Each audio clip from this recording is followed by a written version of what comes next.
আসসালামু আলাইকুম, আমি ইসরাত জাহান। এই লেকচার ভিডিওতে আমরা বেলম্যানফোর্ড অ্যালগরিদম সম্পর্কে জানব। বেসিক্যালি এটাও এক ধরনের গ্রিডি অ্যালগরিদম যার মাধ্যমে আমরা মিনিমাম কস্টিং বের করতে পারি। গত লেকচার ভিডিওতে আমরা ডায়াক্সট্রা অ্যালগরিদম শিখেছিলাম, যেখানে আমরা পজিটিভ এজেস নিয়ে কাজ করেছি। সেখানে আমরা বলেছিলাম যে যদি আমাদের নেগেটিভ এজেস দেওয়া থাকে তখন আমরা বেলম্যানফোর্ড অ্যালগরিদমটা ইউজ করব। তো এখানে দেখেন গিভেন গ্রাফে আমাদের কিছু এজেস নেগেটিভ আছে, তো এক্ষেত্রে আমরা যেহেতু বেলম্যানফোর্ড অ্যালগরিদম ইউজ করছি, আমাদের এখানে মিনিমাম কস্টিংটা বের করার জন্য আমাদের সলিউশনটা একটু ডিফারেন্ট হবে ডায়াক্সট্রা থেকে। গ্রাফে আপনারা দেখতে পাচ্ছেন এ থেকে সবগুলো অ্যারো বাইরের দিকে গিয়েছে, তার মানে হচ্ছে আমি এ থেকে সবগুলো নোডে ভিজিট করব এবং প্রত্যেকটা নোডে যাওয়ার জন্য আমার যে মিনিমাম কস্টিংটা আমি সেটা বের করতে পারি। কস্টিং জিনিসটা আপনারা কিভাবে হিসাব করতে পারেন, মনে করেন আমি এ থেকে ডিতে যাচ্ছি, তো এক্ষেত্রে আমার খরচ হচ্ছে 5 টাকা। ডি থেকে যখন সিতে যাচ্ছি, দেখেন এখানে -2, মাইনাসের ব্যাপারগুলো আপনারা এভাবে চিন্তা করতে পারেন যে আমি এ থেকে ডিতে গিয়েছি 5 টাকায়, তারপরে ডি থেকে আমি সিতে যেতে চাচ্ছি। এখন -2 মানে হচ্ছে আমি 5 টাকা খরচ করেছিলাম, আমাকে আবার 2 টাকা ব্যাক দিয়ে দিয়েছে, তাহলে আমার টোটাল কস্টিং কত পড়লো এ থেকে যদি সিতে যেতে চাই? 3 টাকা। এভাবে কমে যাচ্ছে। তো মাইনাস মানে হচ্ছে আপনি টাকাগুলো ব্যাক পাচ্ছেন, আর এখানে প্লাস মানে হচ্ছে +5 মানে হচ্ছে আপনি কত টাকা খরচ করছেন। তো এই অ্যালগরিদমের মাধ্যমে গ্রাফ সলভ করার জন্য আমাদের কিছু আইটারেশনস করতে হবে।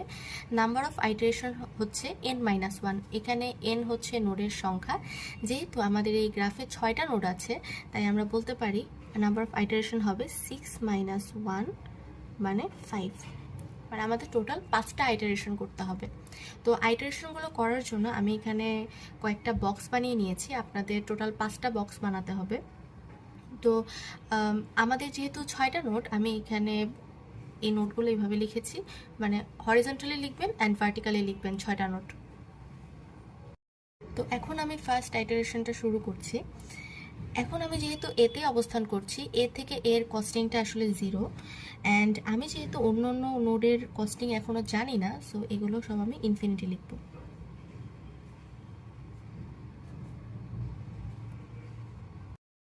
এখন দেখেন আমি এর যে কস্টিংটা সেটা মার্ক করে নিচ্ছি। এখন এ থেকে কোথায় কোথায় যাওয়া যায়? এ থেকে বিতে যাওয়া যাচ্ছে, কস্টিং হচ্ছে 6, এর ভ্যালু হচ্ছে 0 আর কস্টিং হচ্ছে 6, টোটাল 6ই হয়। তো 6, এ থেকে সিতে যাওয়া যায়, কস্টিং 4, এ থেকে ডিতে যাওয়া যায়, কস্টিং হচ্ছে 5। আর যেহেতু কোথাও যাওয়া যাচ্ছে না, তাই বাকি সবগুলো ভ্যালু আগের মতো লিখে দিচ্ছি। এরপরে আমি বি এর ভ্যালুটা মার্ক করে নিব। এখন দেখেন বি থেকে কোথায় কোথায় যাওয়া যাচ্ছে। বি থেকে ইতে যাওয়া যায়, কস্টিং হচ্ছে -1, বি এর ভ্যালু হচ্ছে 6, তার থেকে যদি আমি 1 মাইনাস করে দিই তাহলে 5 হবে, তাহলে ই এর ভ্যালু এখন 5 হয়ে গিয়েছে। বি থেকে যেহেতু আর কোথাও যাওয়া যায় না, তাই আমি সবগুলো ভ্যালু আবার রিপিট করে দিচ্ছি। এখন আমি সি এর ভ্যালুটা মার্ক করে নিচ্ছি। দেখেন সি থেকে কোথায় কোথায় যাওয়া যায়, সি থেকে বিতে যাওয়া যায়, কস্টিং হচ্ছে -2, সি এর ভ্যালু হচ্ছে 4, কস্টিং -2, সো হবে বি এর ভ্যালু এখন 2 হয়ে যাবে। সি থেকে ইতে যাওয়া যায়, সি এর ভ্যালু হচ্ছে 4, ডিস্টেন্স কস্টিংটা হচ্ছে 3, সো টোটাল 7 হয়। এখন দেখেন আমি যেহেতু এখানে মিনিমাম কস্টিংটা বের করতে চাচ্ছি, আমি যদি সি দিয়ে ইতে যাই সেক্ষেত্রে আমার কস্টিংটা পড়ে 60 টাকা, কিন্তু আমার আগে থেকে দেখলাম আমি যদি অন্য পথে যাই তাহলে কস্টিং পড়ে 5 টাকা। সো আমি অবশ্যই সি দিয়ে যাব না, তাই বড় ভ্যালু নিলে সেটা বড় ভ্যালু হলে সেটা আমরা নিব না, আমরা আগেরটাই নিয়ে নিব। সি থেকে আর কোথাও যাওয়া যাচ্ছে না, সো বাকিগুলো আমরা রিপিট করে দিচ্ছি। এখন ডি এর ভ্যালুটা মার্ক করে নিচ্ছি। ডি এর ভ্যালু এখন 5, ডি থেকে সিতে যাওয়া যায়, ডি এর ভ্যালু 5, সিতে যেতে এখন লাগবে তাহলে 2 মাইনাস করলে 3, সি এর ভ্যালু 4 ছিল, এখন কমে গিয়েছে, তাই আমি এটা নিব, তো 3 হয়ে গিয়েছে। ডি থেকে এফে যাওয়া যায়, ডি এর ভ্যালু হচ্ছে 5 -1, তাহলে এফ এর ভ্যালু হবে 4। ডি থেকে আর যেহেতু কোথাও যাওয়া যায় না, সেমভাবে আমি ভ্যালুগুলো রিপিট করে দিচ্ছি। এখন ই এর ভ্যালুটা মার্ক করব। তো দেখেন ই থেকে এফে যাওয়া যায়, ই এর ভ্যালু হচ্ছে 5, কস্টিংটা হচ্ছে 3, তো প্লাস 3 হয় 8, কিন্তু এফ এর ভ্যালু আগের থেকেই কম, তাই না, 4। তাই আমি ওই বড় ভ্যালুটা আর নিব না, আমি আগেরটাই নিচ্ছি। ই থেকে আর যেহেতু কোথাও যাওয়া যায় না, সো বাকি ভ্যালুগুলো সেমই থাকবে।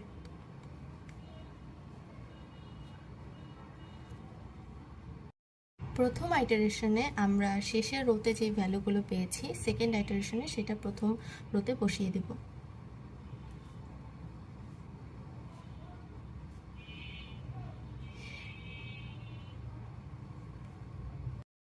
দুঃখিত, আমি এখানে একটা ভুল করে ফেলেছি। এখানে এর ভ্যালুটা 0 ছিল, আমি ভুলবশত ইনফিনিটি লিখে দিয়েছি, তো এই সবগুলো ভ্যালু আসলে 0 হবে। হ্যাঁ, আমি খুবই দুঃখিত।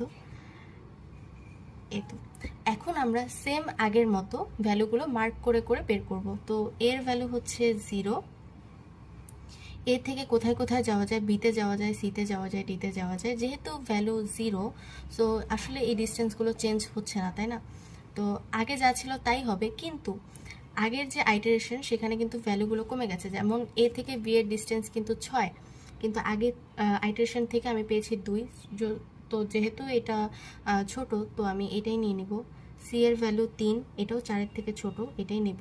ডি এর ভ্যালু 5ই আছে, আর এ থেকে কোথাও যাওয়া যায় না, সো বাকি ভ্যালুগুলো সেমই থাকবে। এরপরে আমি বি এর ভ্যালুটা মার্ক করে নিচ্ছি। এখন দেখেন বি থেকে কোথায় যাওয়া যায়, ইতে যাওয়া যায়। বি এর ভ্যালু হচ্ছে 2, কস্টিংটা হচ্ছে -1, তাহলে ই এর ভ্যালু এখন 1 হয়ে যাবে। আগে 5 ছিল, এখন 1 হয়ে গিয়েছে। বি থেকে আর কোথাও যাওয়া যায় না, তো আগের যে ভ্যালুগুলো আছে আমি সেগুলো আবার বসিয়ে দেব। এখন সি এর ভ্যালুটা মার্ক করে নিচ্ছি। সি এর ভ্যালু হচ্ছে এখন 3। সি থেকে কোথায় কোথায় যাওয়া যায় একটু দেখেন। সি থেকে বিতে যাওয়া যায়, সি এর ভ্যালু হচ্ছে 3, আর কস্টিং হচ্ছে -2, তাহলে 1 হয়ে যায়। বি এর ভ্যালু এখন 1 হয়ে যাবে। আর সি থেকে ইতে যাওয়া যায়, সি এর ভ্যালু 3, কস্টিং হচ্ছে 3, টোটাল 6, কিন্তু ই এর ভ্যালু আগে হচ্ছে 1 ছিল, তাহলে আমি বড়টা অবশ্যই নিব না, তো 1ই থাকবে, আর চেঞ্জ করা যাবে না। আর যেহেতু কোথাও যাওয়া যাচ্ছে না, বাকিগুলো সেমভাবেই বসবে। এরপরে ডি এর ভ্যালুটা মার্ক করে নিচ্ছি। ডি এর ভ্যালু হচ্ছে 5। ডি থেকে সিতে যাওয়া যায়, তো 5 - 2 3 হয়, 3 আছে। আর ডি থেকে এফে যাওয়া যায়, 5 - 1 4 হয়, 4ই আছে, আর কিছু চেঞ্জ হচ্ছে না, সো বাকিগুলো সেমই থাকবে। এরপরে ই এর ভ্যালুটা মার্ক করে নিচ্ছি। ই থেকে এফে যাওয়া যায়, ই এর ভ্যালু হচ্ছে 1, কস্টিং হচ্ছে 3, টোটাল 4ই আছে, সো এখানেও আসলে কোনো চেঞ্জ হলো না।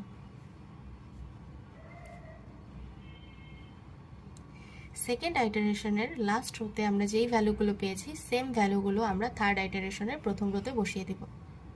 সেমভাবে আমরা আবার ভ্যালুগুলো মার্ক করে নিব। তো এর ভ্যালু যেহেতু 0 অ্যান্ড এ থেকে বি সি ডিতে যাওয়া যায়, সেমভাবে আগের ভ্যালুগুলো যেহেতু আমার বড়, তাই আমি এখানে আর কিছু চেঞ্জেস করব না, এটা যা আছে তাই থাকবে। ভি এর ভ্যালুটা মার্ক করে নিচ্ছি। ভি এর ভ্যালু এখন 1। বি থেকে দেখেন ইতে যাওয়া যায়, ভি এর ভ্যালু হচ্ছে 1, আর কস্টিং হচ্ছে -1, সো ই এর ভ্যালু এখন 0 হয়ে যাবে। বি থেকে আর কোথাও যাওয়া যায় না, সো আগের ভ্যালুগুলোই বসবে। সি এর ভ্যালুটা মার্ক করে নিচ্ছি। সি এর ভ্যালু হচ্ছে 3। সি থেকে বিতে যাওয়া যায়, 3 - 2 1 হয়, 1ই আছে।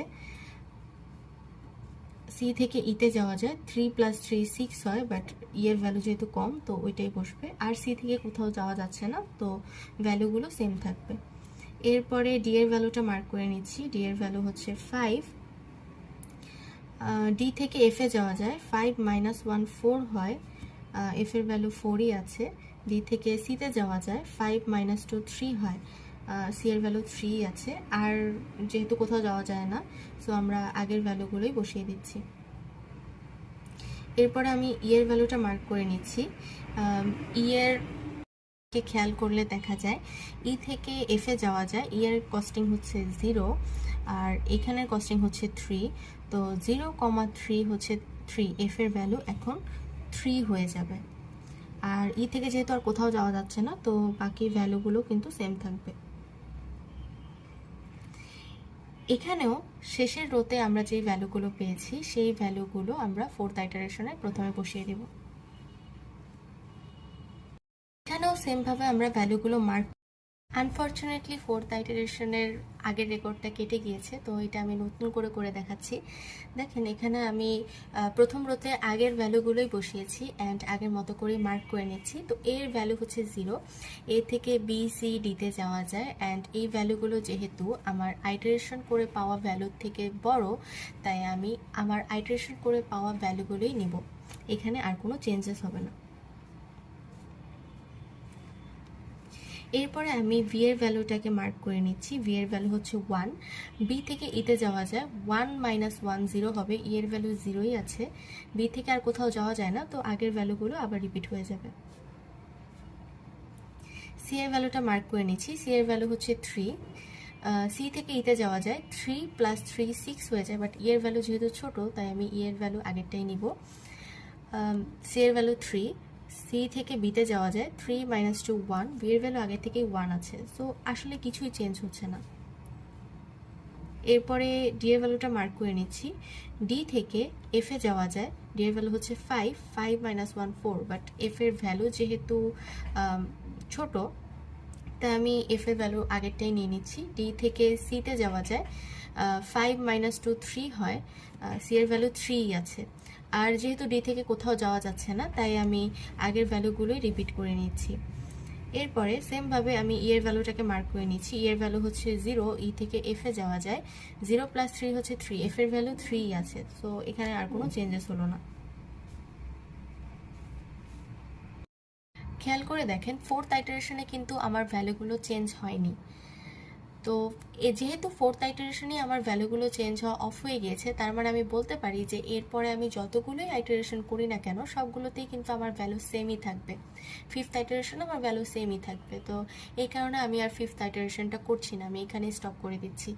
এখানে আমার যে ফাইনাল কস্টিংটা সেটা হচ্ছে এই নিচের রোটা হচ্ছে ফাইনাল কস্টিং। এখন এই কস্টিংটা কিভাবে হলো সেটা একটু আপনাদেরকে বলবো। আমার অ্যান্সার কিন্তু এই পর্যন্তই শেষ, যে হ্যাঁ ফাইনাল কস্টিং হচ্ছে এইটা, কিন্তু এটার পিছনে লজিকটা কি এটা একটু দেখাবো। কয়েকটা ভ্যালু যদি আমি পিক করে দেখাই, যেমন ভি এর ভ্যালু হচ্ছে আমি 1 পেয়েছি, বি = 1 আমি কিভাবে পেলাম, কোন পথে গেলে আমার কস্টিংটা 1 টাকা হবে। এটা হচ্ছে এ ডি সি বি। দেখেন এ থেকে যদি আমি সরাসরি বিতে যেতাম তখন কিন্তু আমার কস্টিং 6 টাকা পড়ে যেত, এটা অনেক বেশি। এখন আমি দেখলাম, আইটারেশন করে দেখলাম আমার কস্টিং পড়ে 1 কিভাবে পড়ে, আমি যদি এ থেকে ডিতে যাই, ডি থেকে সিতে যাই, সি থেকে বিতে যাই, তাহলে হচ্ছে আমার কস্টিং 1 টাকা করে পড়ে। কিভাবে, এ থেকে বিতে 5, ওকে, ডি থেকে যখন সিতে যাচ্ছি তখন আমার -2 হয়ে যাচ্ছে, তাহলে 5 - 2 3, এখানে আর যখন আসলাম আমার 3 থাকলো, তো 3 - 2 1, তো বি এর কস্টিংটা এ থেকে বিতে যাওয়ার কস্টিংটা আমার কিন্তু 1 পড়ছে এইভাবে। এরপরে আরেকটা ভ্যালু যদি পিক করি, = 0, এটা একটু কনফিউজিং যে কস্টিং কিভাবে 0 হতে পারে। হ্যাঁ, কস্টিং 0 হতে পারে যদি আমি এ থেকে ইতে এই পথে যাই।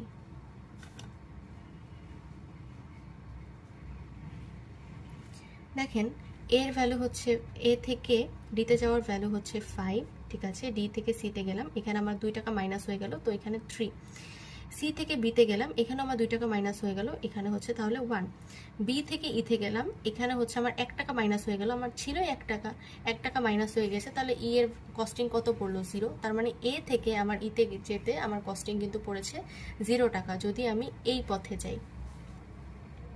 আরেকটা ভ্যালু যদি পিক করি, এফ = 3 কিভাবে হলো, যদি আমি A D C B E F এই পথে যাই তাহলে আমার কস্টিং 3 টাকা পড়বে।